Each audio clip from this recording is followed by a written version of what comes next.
अड़ा रहा। 5-7 दिन बाद एक भी आदमी नहीं आया, भाई साहब बेहोश होके पड़ा रहा। वो तो भला हो मेरे घर वालों का जिन्होंने आकर मुझे बचाया। पहले तो आकर खूब हिलाया। अच्छा।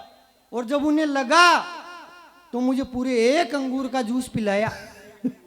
पूरे जूस पिलाया। पिलाते मैंने नेताजी को फोन मिलाया। मैंने कहा रे नेताजी कब आओगे, आप तो जाके बैठ गए दिल्ली। वो बोले रे बेटा कुछ खा ले पी ले। मैंने तो पार्टी बदल ली। इसलिए मैं तो किसी भी राजनीति की बिल्कुल बात नहीं करूंगा। राजनीति की बात इसलिए नहीं करूंगा भाई साहब, राजनीति समझना बच्चों का काम नहीं है। और राजनीति में मोदी जी को तो समझना मुमकिन क्या नामुमकिन है भाई साहब। ये बच्चा रो रहा है, अगली बार आप कवि सम्मेलन कराओ तो एक काम और ध्यान रखना भाई साहब, एक कवित्री और बुलाना ताकि वो नीचे ही इस बच्चे को खिला ले और हम कविता पढ़ ले। सबको समझना मुमकिन है पर मोदी जी को समझना नामुमकिन है भाई साहब। मैं बता रहा हूँ, आपको सिद्ध कर रहा हूँ। अपने राजस्थान में मुख्यमंत्री बनने का नंबर आया तो बड़े बड़े नेता आगे आगे जाके बैठ गए भाई साहब जी। मोदी जी ने मुख्यमंत्री पीछे से बना दिया। अब इनके समस्या हो गई कि अगर अगली बार अपन ना धोकर ब्रांडेड कपड़े पहनकर पीछे पीछे जाकर बैठेंगे तो वो आगे से बना देंगे। बता रहा हूं ना, मोदी जी को कोई नहीं समझ सकता। एक बार उन्होंने भैया इसे सिटी मार रहा आपका माइक, एक बार उन्होंने दिल्ली से कहा बर्तन बजाओ बर्तन बजाओ। अब भाई साहब उन्होंने तो कह दिया मोदी जी ने दिल्ली से कि बर्तन बजाओ बर्तन बजाओ। अब उन्हें क्या मालूम कि पैसे वालों के घर में भाई साहब बर्तन ज्यादा होते हैं, आदमी कम होते हैं। और मुझ जैसे गरीब के घर में भाई साहब बर्तन कम और आदमी ज्यादा होते हैं। मेरे घर में एक बर्तन के 5 आदमी हिस्से में आए भाई साहब। ऐसा बजाया बर्तनों को, ऐसा बजाया। आपने पंचकूटा की सब्जी तो देखी होगी ना, पचमेड़ा। हाँ पचमेड़ा की सब्जी तो देखी होगी। पचमेड़ा के बर्तन देखने हो तो मेरे घर चलो, हमने आज दिन तक वो बर्तन नहीं बेचे भाई साहब। और हमने सौगंध खा रखी है जब तक प्रधानमंत्री मोदी जी रहेंगे तब तक हम वो बर्तन नहीं बेचेंगे। क्या पता कल और कह दे बजाने के लिए। लेकिन मेरी बात तो पहुंचेगी आप तक। हम तब तक उन बर्तनों को नहीं बेचेंगे जब तक प्रधानमंत्री मोदी जी रहेंगे। लेकिन याद रखना, जिस दिन प्रधानमंत्री मोदी जी नहीं रहेंगे उस दिन मेरे अकेले के घर के बर्तन नहीं बिकेंगे, आप सबके बर्तन बिक जाएंगे। भाई साहब बर्तन बजा के रुके। मोदी जी ने कहा बजा लिया। मैंने कहा भाई साहब बजा लिया। फ्री हो गए? मैंने कहा हो गए। चलो दीपक जलाओ। भाई साहब दीपक जलाया, पूरे देश ने जलाया, दिवाली हो गई। पूरे देश ने जलाया, दिवाली हो गई। साल में 3-3 दिवाली मनाने लगे। तब 4 पंक्तियां लिखी और मोदी जी को प्रेषित करी। आप तक पहुंचा रहा हूँ, कवि सम्मेलन को शुरू कर रहा हूँ भाई साहब। भाई कमाल कि सारी समस्याएं निपटाने का मोदी जी को टेंडर है जी। सारी समस्याएं निपटाने का मोदी जी को टेंडर है। बड़े से बड़ा विरोधी सरेंडर है। एक साल में 4-4 दिवाली। ये तो बताओ मोदी जी आपके पास कौन सा कैलेंडर है? बहुत बढ़िया। मोदी जी ने कहा मेरे पास कैलेंडर नहीं है, मेरे पास तो एक शक्ति है और एक मशीन है। मैंने कहा कौन सी शक्ति है? बोले मेरे पास बाली वाली शक्ति है, जो भी मेरे सामने आता है उसकी आधी शक्ति क्षीण हो जाती है। मैंने कहा मशीन कौन सी है? बोले ड्रिल मशीन। मैंने कहा मोदी जी आपकी ड्रिल मशीन कैसे काम करती है? मोदी जी ने मुझे समझाया, वो आपको समझा के जा रहा हूँ। मोदी जी ने भाई साहब मॉक ड्रिल कहाँ करवाई? भारत के अंदर करवाई। लाइटें कहाँ बंद करवाई? भारत के अंदर बंद करवाई। तो पाकिस्तान की छाती चौड़ी हो गई। पाकिस्तान ने कहा देखो भारत डर गया, भारत ने लाइटें बंद करवा दी। जागरूक कर रहे हैं नागरिकों को, मोदी डर गया। और जो ही भाई साहब रात हुई, आधी रात हुई, मोदी जी की ड्रिल मशीन चलाई मोदी जी ने। दे ड्रिल दे ड्रिल दे ड्रिल। सुबह होते हैं तो कांपती टांगों के साथ पाकिस्तान ने मोदी से कहा मोदी जी ये आपकी कैसी मॉक ड्रिल है, ये धोखा है। मोदी जी ने कहा रे बेटा ये मॉक ड्रिल नहीं, ये मोदी ड्रिल है। लेकिन जितनी मैं राजनीति को समझ पाया हूँ 4 पंक्ति में आप तक पहुंचा रहा हूँ भाई साहब। स्वागत। सुनना, स्वागत। कि कमा के रखा था जिसमें वो गटरी भी ले गया, शहर के दिखा के सपने नगरी भी ले गया। कमा के रखा था जिसमें वो गटरी भी ले गया। और चराने भेजा था जिसे गवाल बना के मैंने, भाई साहब भागा जो तो भागा मेरी बकरी भी ले गया। भागा जो तो भागा मेरी बकरी भी ले गया। आप बहुत अच्छा कवि सम्मेलन सुन रहे हो तो मुझे एक बात याद आ रही है भाई साहब कि अगर सुनने वाले अच्छे हो तो ये सुनाने वालों का भाग्य होता है, और सुनाने वाले अच्छे हो तो ये सुनने वालों का भाग्य होता है। लेकिन आज इस बलिदानी भूमि झुंझुनू में आकर मुझे ऐसा लग रहा है यहाँ सुनने वालों का भी भाग्य है और सुनाने वालों का भी भाग्य है। सबसे पहले पीछे बैठे इन नाटो देशों ने मुझे आगे कर दिया भाई साहब। तो यकीन मानिए इस समय मेरी स्थिति बिल्कुल यूक्रेन जैसी हो रखी है। तब मैं 4 पंक्तियां पढ़कर अपनी पारी शुरू करता हूँ कि सरकार जैसा फंडा रखता हूँ, सरकार जैसा फंडा रखता हूँ, गुट निरपेक्ष कर दिमाग को ठंडा रखता हूँ, न जाने कौन से देश में कहाँ उलझ जाऊं, इसीलिए परमानेंट जेब में तिरंगा झंडा रखता हूँ। वाह वाह भाई वाह वाह वाह वाह वाह, ये है देशभक्ति। हंसाते हैं आप लोगों को हंसाने के लिए बड़े बड़े कवि आए। देखिए इधर से इन कवियों में मेरे में भाई साहब सिर्फ इतना सा फर्क है। हाँ। ये सारे कवि सर्जन के कवि है, मैं विसर्जन का कवि हूँ। इनमें से किसी ने 1 देश की यात्रा तो किसी ने 2 देश की यात्रा कर रखी है, पर आपको ये जानकर बड़ा आश्चर्य होगा कि मैंने मात्र 27 साल की उम्र में 22 देशों की यात्रा करने की सोच रखी है।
इसके कौन उठावे?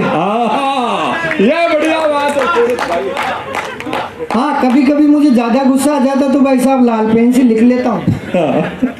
इसलिए आप तो मुझे बहुत ध्यान से सुनना, ध्यान से इसलिए सुनना क्योंकि मैं बहुत आइडियोलॉजी कवि हूँ भाई साहब। 12वीं क्लास में मेरे मेरिट में आने में 60% ही कम थी। हाँ, मैं प्रमाण दूंगा मेरे आइडियोलॉजी होने के भाई साहब। अभी थोड़े दिन पहले मेरे मोहल्ले में बहुत बड़े सेठ जी की बच्ची की शादी थी, तो उन्होंने मुंबई से कैटरिंग वालों को बुलवाया, एक से बढ़कर एक खाने का सामान बनवाया, लेकिन हमारे एक का न्योता भिजवाया। अब भाई बोले मैं जिमने जाऊं, पिताजी बोले मैं जिमने जाऊं, बहन बोले मैं जिमने जाऊं। मैंने कहा रे लड़ो मत, मेरा तरीका अपनाओ, एक एक जाकर सब जिमाओ। इसलिए बता रहा हूँ, दूसरा प्रमाण दे रहा हूँ भाई साहब। पड़ोसी ने आकर कहा सूरत भाई आपकी मोटरसाइकिल लेकर चलो, मुझे गेहूं पिसवाने चलना है। मैंने कहा नहीं तुम किसी और के ले जाओ। कि नहीं आपकी मोटरसाइकिल लेकर चलो, मुझे गेहूं पिसवाने चलना है। भाई साहब मैंने अपनी मोटरसाइकिल निकाली, उसने 80 किलो गेहूं का कट्टा निकाला, मोटरसाइकिल पे रखा और पीछे बैठ कर मुझसे कहा सूरत भाई दौड़ाओ। मैंने कहा पहले नीचे उतर कर मेरी गाड़ी के धक्का लगाओ। भाई साहब उसने धक्का लगाया, मेरी गाड़ी स्टार्ट नहीं हुई। उसने फिर जोर से धक्का लगाया, गाड़ी स्टार्ट नहीं हुई। अंत में उसने पूरा जोर लगाकर धक्का लगाया तो गाड़ी स्टार्ट, परंतु गाड़ी स्टार्ट होती उसकी खोपड़ी चक्कर खा गई, क्योंकि गाड़ी स्टार्ट होते भाई साहब चक्की आ गई। बहुत ठीक। चक्की आते मैंने कहा भाई साहब बंद कर दूं? जब तक आपकी गेहूं पिसेंगे, वो हाथ जोड़कर बोला, लेकिन वापिस इस गली से नहीं चलेंगे। बता रहा हूँ, बचपन से आइडियोलॉजी हूँ हर विषय के अंदर, सिवाय स्वास्थ्य शारीरिक शिक्षा को छोड़कर। लग भी रहा होगा, कई लोग तो मेरा शरीर देखकर ऐसे सोच रहे हैं, यार ये कभी तो बीपीएल का कभी दिखे। कई लोग सोच रहे हैं तो मालपुरा से पैदल ही आया दिखे। मैं तो मंदिर जाऊं तो समस्या भाई साहब, लोग रास्ते में टोकते हैं, बेटा तुझे भक्ति की नहीं शक्ति की जरूरत है। अब उन्हें कैसे समझाऊं कि मेरे परिवार के अंदर भाई साहब मैं 5 बहनों के बाद पैदा हुआ, इसीलिए ऐसा हुआ। एक दिन छत पे कसरत कर रहा था, वेट लिफ्टिंग। हाँ, तो पड़ोसी ने देख लिया, छत पे कसरत कर रहा था वेट लिफ्टिंग, तो पड़ोसी ने देख लिया, उसका पसीना छूटा, बोला कैसी कसरत कर रहा, कुछ वजन तो उठा। मैंने कहा रे आपको नहीं दिखता तो इसमें दोष किसका, गौर से देखो मैंने उठा रखा है 1 झाड़ू का तिनका। क्या समस्या है हरीश भैया, दुबला पतला होने से कोई लड़की शादी करना तो दूर की बात भाई साहब, राखी तक नहीं बांधती। हालांकि शादी इसलिए नहीं करना चाहती क्योंकि हर लड़की की इच्छा होती है कि उसका सुहाग अमर हो। यहाँ तो अमर छोड़ के कमर ही नहीं है। और वो राखी इसलिए नहीं बांधती कि ऐसे भाई के क्या राखी बांधे जिसकी रक्षा ही हमें करनी पड़ेगी।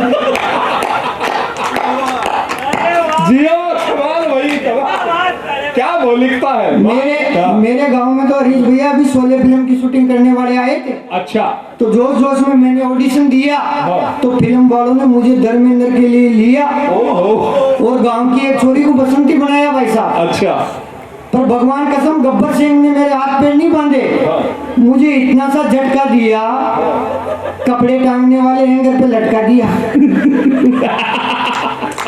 फिर गब्बर सिंह ने मुझसे कहा डायलॉग बोलो। भाई साहब मैंने बोला डायलॉग, बसंती इन कुत्तों के सामने मत नाचना। बसंती बोली नाचूंगी, बहुत दिनों बाद तो डीजे बजाए।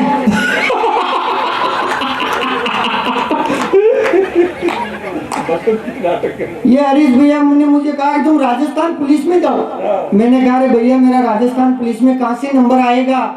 बोले रे तेरा नंबर तो नहीं आएगा, पर तुझे देखकर कई बच्चों का कॉन्फिडेंस तो बढ़ जाएगा।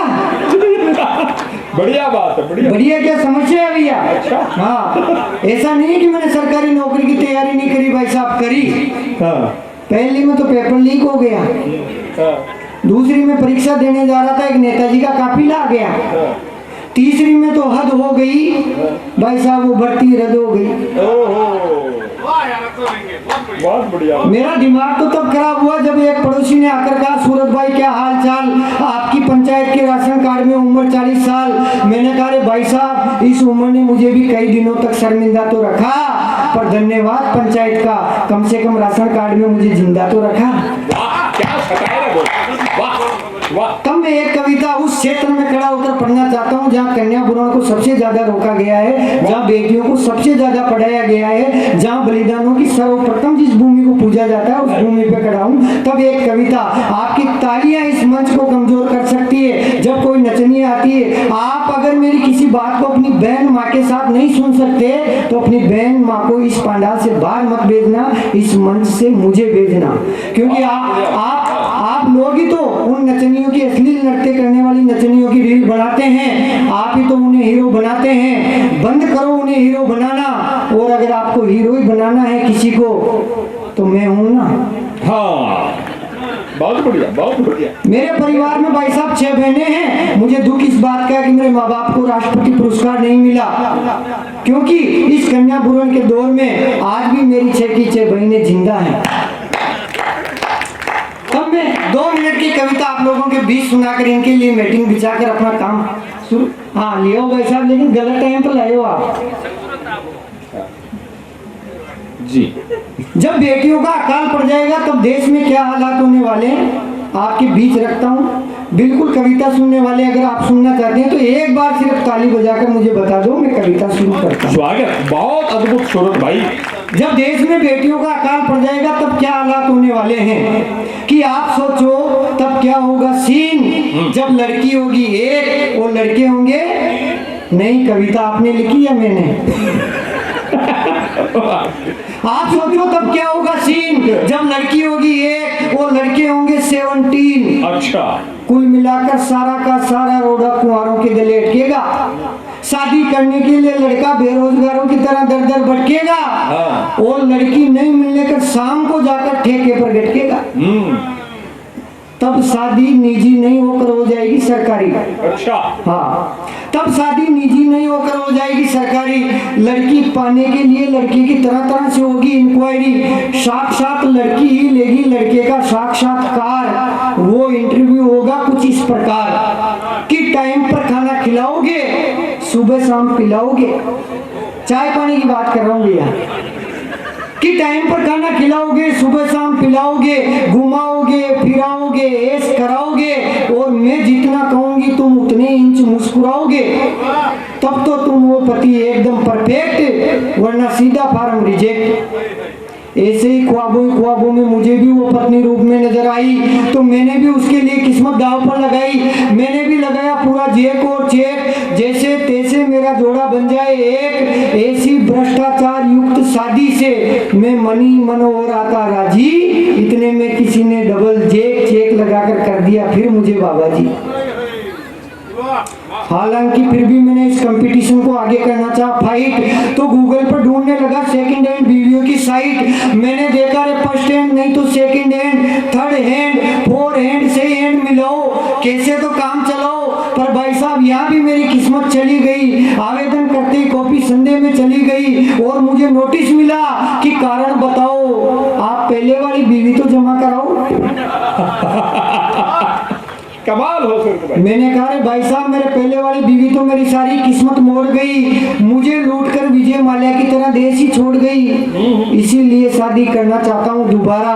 कोई उम्मीद हो तो बायोडाटा इस प्रकार है हमारा। नाम सूरत अजनबी, निवासी मालपुरा, कद 5 फुट 6 इंच, रंग है भूरा और इखेरा बदन।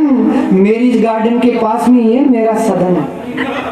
जो भी ये रिश्ता करवाएगा, बढ़िया यार, जो भी ये रिश्ता करवाएगा मेरे लिए तो वो भगवान ही कहलाएगा। तो हे मुझे देखने सुनने वाले भगवानों, अपने भीतर का भगवान जगाओ।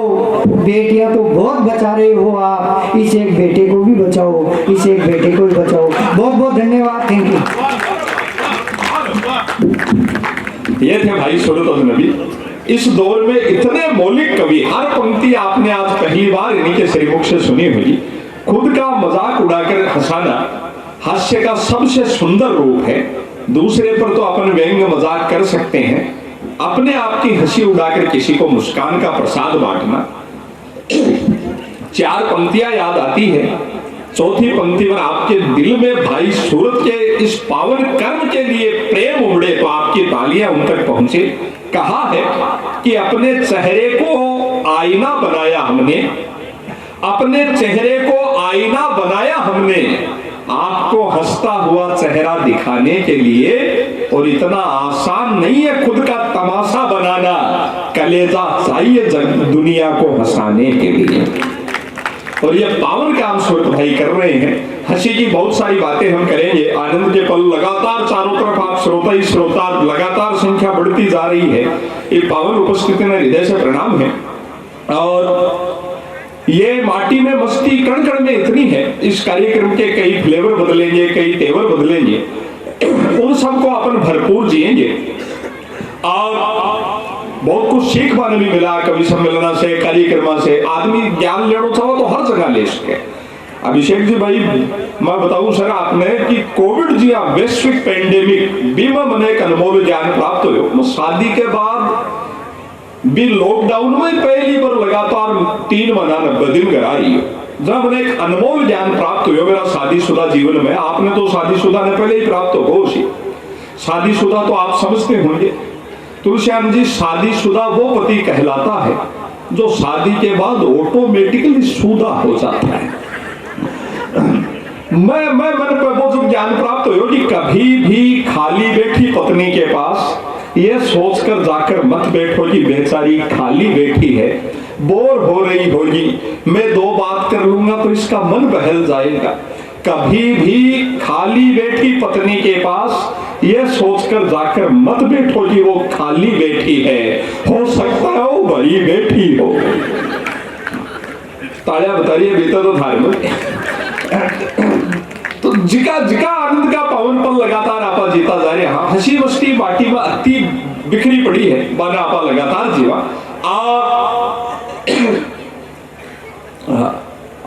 बीच में चिप्स आई बहुत जोर की आई, बड़ा कंड पकड़ गई है ना बीच में, खासी आवला जी ने मेरे हाथ चिप्स खाता ही चाय सही दबे मेरे तो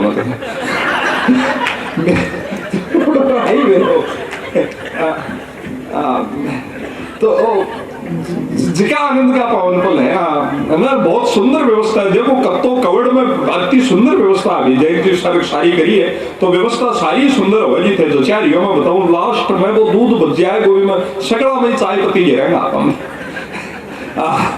तो हाँ जिका जी भाई साहब ये चौकीदार साहब पूछ रहे हैं कि थारी तो चावल दबेगी, बना सूरज जी अजनबी साहब की भी चावल दबेगी का अगले नींबू वाली मंगावा एक कह तो भाई के पानी तो छांटा सी चाय आई है, बहुत धन्यवाद। तो क्या ही बैठे हैं बता दो, अति सुपर फास्ट सर्विस है। वाह जी वाह। और आपको सम्मान करो, खबर पिया की मानो चाय आ व्यक्ति को बहुत रिस्पेक्ट करना चाहिए। केवरों कद भाग जाग गया है कॉफी ले तो राष्ट्रपति तक भी जा सके। बहुत आनंद का पल है, सहजता सा आप सारो पावन भाव आप जीवन अरे वो तो सुंदर वातावरण लाग रहे हो, सजो धजो टेंट लाइटा जगमगाता और सामने इतना बड़ा बड़ा अधिकारी या फड़ी पर बैठ कर सामने चमकड़ी पातला या लागे जहाँ कोई समठोड़ी चाल दी कब तो ये मलमास के बाय में ब्राह्मणिया टेंट देखवन तरस गाया 14 तारीख नहीं गोडा सा टूट गया। वो थे बहुत सही समय पर करार 500 मारे या थे वेंटिलेटर पर गए डाका ऑक्सीजन सी लगाई होते जिका यार वो टेंट में देखूंगा मेरे तो मेरो ब्याह याद आ गया। मेरो ब्याह ही लेट हुए बता नहीं अगर का आदमी ने बताऊं कव्या को लेट ही हुए, क्योंकि दुनिया में कोई लड़की नहीं चाहे कि मोटियार भी सभी डेढ़ो माथो खानो लाते 13 छोरिया नटी फिर जाने की बोली बामड़ी में बापड़ी में राम बढ़ियो भाई। मैं तो भी नबी पहली एनिवर्सरी में खायो भी मैं शाड़ी 13 में राम बढ़ियो खचड़ा मेरो घर बसियो बा बोली जी राम जाने मेरे में राम बढ़ियो कि मेरो राम नहीं सरियो। यहाँ कोई सजो तो जो टेंट ठेवेरो फतेहपुरी सासुर है 23 साल पहले की बात करके 2003 की मैं नाचता कूदता कोई आग लागे वो ढुकावले कोई 10 बजे से गया पूछा यही स्टेज सज रहे हो जगर मगर यहाँ इबा बैठी सोफा पर भी जी भाभी और भाई यार मोकड़ी लुगाया बड़े कन्ने खड़ी 2 मोटा मोटा गजरा वरमाला पड़ी था। मेरे तो गजरा की लगनी लाग रही मन तो सपना भी आता कोई के ब्याह में भी जाता तो मेरे यार है तो जी कदे आपा भी कोई न माड़ा पढ़ाऊंगा कि मन तो यार सपना आता पटवारी जी जी भाई ओ आपने भी सौभाग्य में है कि यही हो शीख आपनो तो जन्म खाली जनगणना था ही तो नहीं हो भाई ऐसा यार का फार्म भी बना तो बड़ो गजरा दिखता ही मेरा लगन लागी कि भाई ओ पहले वो काम तो पाको करवा आपने मैं वो गजरो उठायो पण भाई बात तकदीर में खोट हो ना चोट होया बना रे कोनी बा बरी पेरेड़ी सी धीरे धीरे चालती मेरे सामने आर खड़ी हुई। अरे मेरे तो अति तकदीर में खोट है, मेरे कन तो बा ब्याह की वरमाला की फोटो भी नहीं है मेरे कन तो फोटोग्राफर वीडियोग्राफी जब तो मेरे कन फोटो भी कोनी मैं बा गजरो उठायो और इया परावा ही लाइयो और लाइट गई। अब मैं बड़ो कंफ्यूज हो गया, मेरे तो पहले ही काम वो भी बहुत लेट दुख तो मैं सोचो के करा भाई लाइट को के भरोसो कती देर में आवे गावा को काम सोन सामण जीवन में माड़ा उठाई इन्हें पाछी मेला तो भी कुसुण होए के करा मैं सोचो बेसी बेसी फोटो ही तो कोनी आवेगी बड़न जो आपने तो माड़ा भराओ मैं माड़ा भराई साहब